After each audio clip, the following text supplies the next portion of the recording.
ವೀಕ್ಷಕರೇ, ರಾಯಲ್ ಸಿದ್ದು ಮತ್ತೊಂದು ವಿಡಿಯೋಗೆ ಸ್ವಾಗತ ಸುಸ್ವಾಗತ. ಗೆಳೆಯರೇ, ನಾವು ನಿಮಗೆ ಹೇಳಿಕೊಟ್ಟಿರೋದು ತ್ರಿಕಾಲಜ್ಞಾನಿ ಬಬಲಾದಿ ಸದಾಶಿವ ಮುತ್ಯನ ಬಗ್ಗೆ. ಇದೇ ಥರ ಕಂಟೆಂಟ್ಗೋಸ್ಕರ ಚಾನಲನ್ನು ಸಬ್ಸ್ಕ್ರೈಬ್ ಮಾಡಿ, ಹಾಗೆ ಪಕ್ಕದಲ್ಲಿರುವ ಬೆಲ್ ಐಕನನ್ನು ಕ್ಲಿಕ್ ಮಾಡಿ. ಬಬಲಾದಿ ಮಠದ ಸ್ಥಾಪನೆ ಮತ್ತು ಪರಂಪರೆ. ಸದಾಶಿವ ಮುತ್ಯ 18ನೇ ಶತಮಾನದ ಪ್ರಸಿದ್ಧ ಪವಾಡ ಪುರುಷರಾಗಿದ್ದರು. ಇವರು ವಿಜಯಪುರ ಜಿಲ್ಲೆಯ ಬಬಲೇಶ್ವರ ತಾಲೂಕಿನ ಬಬಲಾದಿ ಗ್ರಾಮದಲ್ಲಿ ತಮ್ಮ ಅಸಾಧಾರಣ ಸಾಧನೆಗಳ ಮೂಲಕ ಜನಮನದಲ್ಲಿ ಶಾಶ್ವತ ಸ್ಥಾನ ಪಡೆದಿದ್ದಾರೆ. ಬಬಲಾದಿ ಗ್ರಾಮವು ಹಿಂದಿನ ಕಾಲದಲ್ಲಿ ಬಬಲಿ ಎಂಬ ಗಿಡಗಳಿಂದ ಆವರಿಸಲ್ಪಟ್ಟ ದಟ್ಟ ಅರಣ್ಯ ಪ್ರದೇಶವಾಗಿತ್ತು. ಇಲ್ಲಿ ಗೊಲ್ಲರ ಮತ್ತು ಬೇಟೆಗಾರರ ಉಪಟಳ ಹೆಚ್ಚಾಗಿತ್ತು.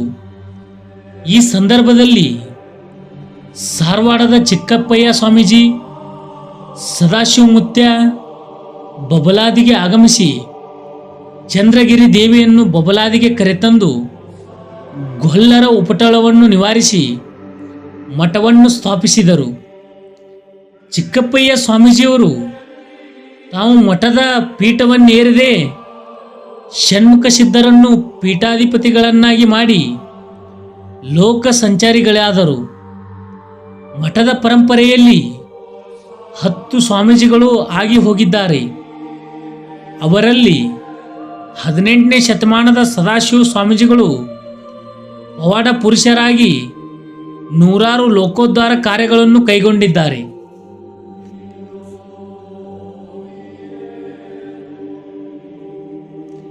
ಸದಾಶಿವ ಮುತ್ಯರ ಜೀವನ ಮತ್ತು ಸಾಧನೆಗಳು.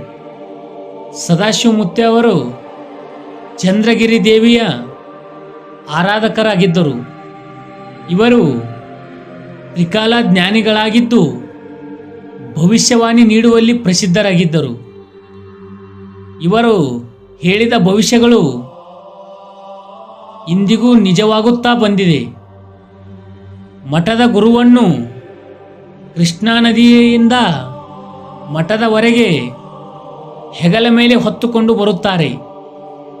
ಕೃಷ್ಣಾ ನದಿಯಿಂದ ಮಠದವರೆಗೆ 4 ಬಾರಿ ಭವಿಷ್ಯ ಹೇಳಲಾಗುತ್ತದೆ. 5ನೇ ಬಾರಿ ಮಠದ ಗುರುಮಾತೆಯ ಎದುರು ಶಿಶುಮಗ ಭವಿಷ್ಯ ಹೇಳುತ್ತಾನೆ. ಜಗತ್ತಿನಲ್ಲಿ ಭವಿಷ್ಯದಲ್ಲಿ ನಡೆಯುವ ಘಟಿಸಬಹುದಾದ ದುರಂತಗಳು, ಮಳೆ, ಬೆಳೆ, ಪ್ರಳಯ ಮತ್ತಿತರ ಸುಖ ದುಃಖದ ಘಟನೆಗಳನ್ನು ಇಲ್ಲಿ ಹೇಳುವುದು ಗಮನಾರ್ಹವಾಗಿದೆ. ಇಲ್ಲಿ ನುಡಿಯುವ ಭವಿಷ್ಯ ಕರಿಕಲ್ಲಿನ ಮೇಲೆ ಬಿಳಿಗೆರಿ ಹೇಳಿದಷ್ಟೇ ನಿಖರವಾಗಿರುತ್ತದೆ. ರೇಡಿಯೋ, ರೈಲು ಬರಲಿವೆ ಎಂದು ಹಲವಾರು ಶತಮಾನಗಳ ಹಿಂದೆಯೇ ಭವಿಷ್ಯವಾಣಿ ನುಡಿದಿದ್ದರು.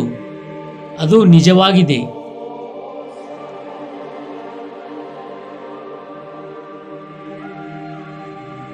ಮದ್ಯದ ನೈವೇದ್ಯ ಸಂಪ್ರದಾಯ.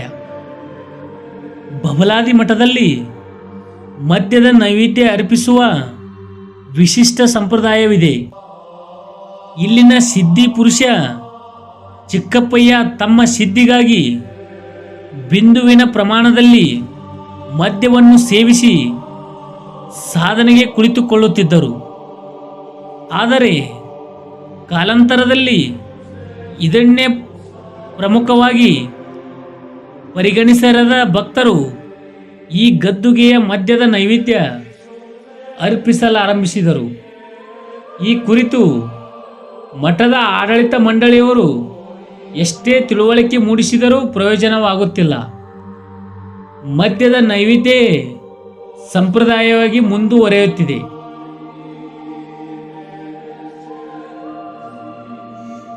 ಜುಟ್ಟು ಇಲ್ಲದ ತೆಂಗಿನಕಾಯಿ ಸಂಪ್ರದಾಯ. ಮಠದಲ್ಲಿ ಇನ್ನೊಂದು ವಿಶಿಷ್ಟ ಸಂಪ್ರದಾಯವಿದೆ. ಬಹುತೇಕ ಎಲ್ಲ ಮಠ ಮಂದಿರಗಳಲ್ಲಿ ತೆಂಗಿನಕಾಯಿ ಒಡೆಯುವುದು ಸಾಮಾನ್ಯ. ಜನರು ಸಾಮಾನ್ಯವಾಗಿ ಜುಟ್ಟು ಇರುವ ತೆಂಗಿನಕಾಯಿಯನ್ನು ಒಡೆಯುತ್ತಾರೆ. ಆದರೆ ಇಲ್ಲಿ ಮಾತ್ರ ಇದಕ್ಕೆ ತದ್ವಿರುದ್ಧ. ಇಲ್ಲಿ ಜುಟ್ಟು ಇಲ್ಲದ ಬೋಳ್ ತೆಂಗಿನಕಾಯಿ ಒಡೆಯುತ್ತಾರೆ.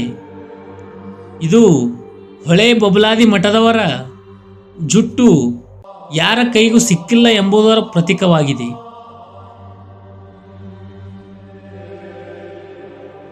ಸರ್ವಧರ್ಮ ಸಮನ್ವಯ ಕೇಂದ್ರ. ಬಬಲಾದಿ ಮಠವು ಸರ್ವಧರ್ಮ ಸಮನ್ವಯದ ಕೇಂದ್ರವಾಗಿದೆ.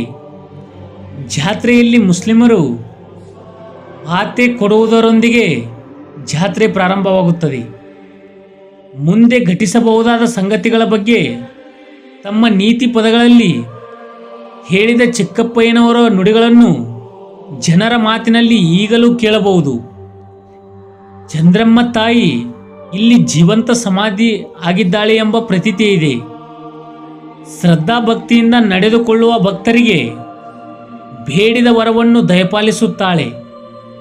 ತಾಯಿಯ ಆಶೀರ್ವಾದದಿಂದ ಸದಾಶಿವ ಸ್ವಾಮಿಗಳಿಗೆ ವಾಕ್ಸಿದ್ಧಿಯಾಗಿತ್ತು ಎಂಬ ನಂಬಿಕೆ ಇದೆ. ದೇವಾಲಯದಲ್ಲಿ ಸಿದ್ದರಾಮೇಶ್ವರರು, ಚಂದ್ರಗಿರಿ ದೇವಿ, ಓಂಕರಯ್ಯ ಸ್ವಾಮಿಗಳು, ಗಂಗಾಧರಯ್ಯ ಸ್ವಾಮಿಗಳು, ಶಂಕರಯ್ಯ ಸ್ವಾಮಿಗಳು, ಸದಾಶಿವಯ್ಯ ಸ್ವಾಮಿಗಳು ಹಾಗೂ ಶಿವರುದ್ರಯ್ಯ ಸ್ವಾಮಿಗಳು ಹೀಗೆ 10 ಪವಾಡ ಪುರುಷರು ಗದ್ದುಗೆಯ ಸಾಲಾಗಿ ಪೂಜೆಗೊಳ್ಳುತ್ತದೆ. ಒಂದೇ ಸ್ಥಳದಲ್ಲಿ ಸರ್ವ ಸ್ವಾಮಿಗಳ ಮೂರ್ತಿಗಳು ಭಕ್ತರಿಗೆ ದರ್ಶನವಾಗುತ್ತದೆ. ಪ್ರತಿ ವರ್ಷ ಶಿವರಾತ್ರಿ ಅಮಾವಾಸ್ಯೆಯಂದು ಬಬಲಾದಿ ಮಠದಲ್ಲಿ ಬೃಹತ್ ಜಾತ್ರೆ ಮತ್ತು ಜಾನುವಾರುಗಳ ಜಾತ್ರೆ ಜರುಗುತ್ತವೆ. ಹರ ಹರ್ ಮಹಾದೇವ್. ವಿಡಿಯೋ ಇಷ್ಟ ಆದಲ್ಲಿ ಚಾನಲನ್ನು ಸಬ್ಸ್ಕ್ರೈಬ್ ಮಾಡಿ, ಹಾಗೆ ಪಕ್ಕದಲ್ಲಿರುವ ಬೆಲ್ ಐಕನ್ ಅನ್ನು ಕ್ಲಿಕ್ ಮಾಡಿ.